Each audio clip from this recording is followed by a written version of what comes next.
আসসালামু আলাইকুম। তো আমি আজকে খুব সহজ একটা রান্নার রেসিপি দেখাবো আপনাদের।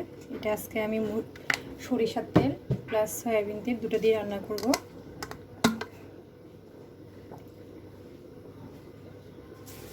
তো এই সহজ রান্নাটা হচ্ছে যে খুব অল্প পরিমাণে রান্না করব, তেলটা অল্প দিছি। তো এই রান্নাটা হচ্ছে যে আজকে রান্না করব হচ্ছে আমি মসুরের ডাল দিয়ে আলু।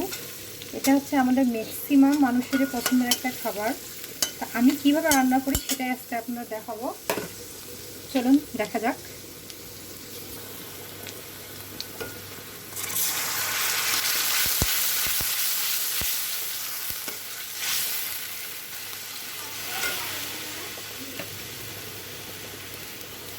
আজকে আমার এই রেসিপিটা রান্না করার উদ্দেশ্য একটাই, কারণ এটা কিন্তু খুবই সিম্পল মজাদার একটা রেসিপি। সেটা বাসায় আমরা যে কোনোভাবে রান্না করতে পারি। তো আজকে আমি এটা ইচ্ছা করে আপনার সাথে শেয়ার করলাম যে বাসায় আজকে আমার কোনো বাজার নাই, আর আমরা একদিন পরে মেহমান যাব আমার ছেলে নানুর বাসায়, মানে আমার বাবার বাসায়। খুব বেশি দিনের জন্য না, তো তার জন্য বাজার করার কথাও বললাম না। তো বাসায় যা ছিল তা দিয়ে কীভাবে ঝটপট করে কোনো সবজি রান্না করা যায় সেটাই আজকে আপনাদের সাথে আমি শেয়ার করলাম। যে বাসার পুরুষরা তো অনেক সময় নানান কাজে ব্যস্ত থাকে, তাদেরকে তো সব সময় সব কাজে ডিস্টার্ব করা যায় না। তো আমাদের মহিলাদের তো নানান কাজে আমাদেরও ব্যস্ত থাকতে হয়। কারণ ব্যস্ত থাকার মাঝে আমাদের তো অনেক সময় বুদ্ধিও খাটাতে হয় যে কি করব না করব, আজকে কী রান্না করব, কালকে কী রান্না করব, তার পরশু কী করব। আমাদের কিন্তু কী করতে হয়, প্রতিদিন একটা রুটিন মনে করেন যে মেনটেন করতে হয়। আর রান্নার ঝামেলাটা এত বড় একটা ঝামেলা, এটা মেনটেন করাটা খুব প্যারা একটা। তো তার জন্য আজকে আমার এই রান্নাটা শেয়ার করা, যে বাসায় যখন কোনো কিচ্ছু থাকবে না, পুরুষদেরকে মাথায় কোনো চাপ না দিয়ে খুব চটজলদি একটা রান্না কীভাবে রান্না করা যায় সেটা আজকে আপনাদের সাথে শেয়ার করা। তো চলুন দেখা যাক।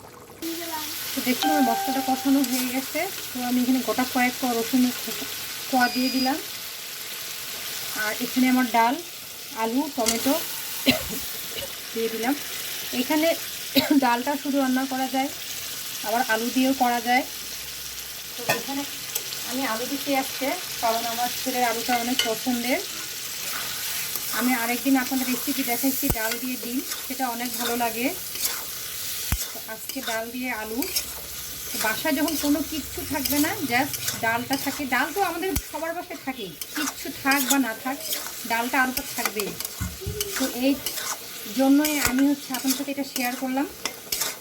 তো এইভাবে রান্না করে দেখবেন, যারা খাইছেন তো আলহামদুলিল্লাহ, আর যারা খান নাই তারা চটজলদি এইভাবে রান্না করে দেখবেন। কিছু না থাকলে এটা অনেক মজা লাগে, ভাতের সাথে হোক বা আপনার রুটির সাথে হোক, অনেক মজা লাগে এর সবজিটা এভাবে রান্না করলে। সবজি বলা ভুল হবে, কারণ ডাল তো হচ্ছে আমিষ খাবার, আর বলা হয় গরিবদের কিন্তু একমাত্র আমিষ খাবার ডাল। মাংসে যে আমিষ থাকে আর প্রোটিন, ডালের মধ্যেও কিন্তু সেম আমিষ আর প্রোটিনটা থাকে। এই জন্য বলা হয় গরিবদের আমিষ আর প্রোটিন খাবার হচ্ছে একমাত্র এই ডাল। তো আমি গরিবদের বলবো না, গরিব আমরা সবাই, বড়লোক কেউ না পৃথিবীতে। যার টাকা বেশি তারাই বড়লোক, আর টাকা কার বেশি সেটা তো বলা যাবে না। তো সবাই গরিব, সবাই বড়লোক। মনের দিক দিয়ে অনেকে বড়লোক, কেউ টাকার দিক দিয়ে বড়লোক। তো এই জন্য সবাই বড়লোক, সবাই গরিব। তো ঠিক আছে, রান্নাটা আমি একটু কষিয়ে নিব এখানে। তো কষানোর পরে আমি এখানে পানি দিব, পানি দিয়ে সিদ্ধ করে নিব। তো আমি সিদ্ধর জন্য পানি দিয়ে দিছি, তো ঢাকনাটাও দিয়ে দিলাম, সিদ্ধ হবে।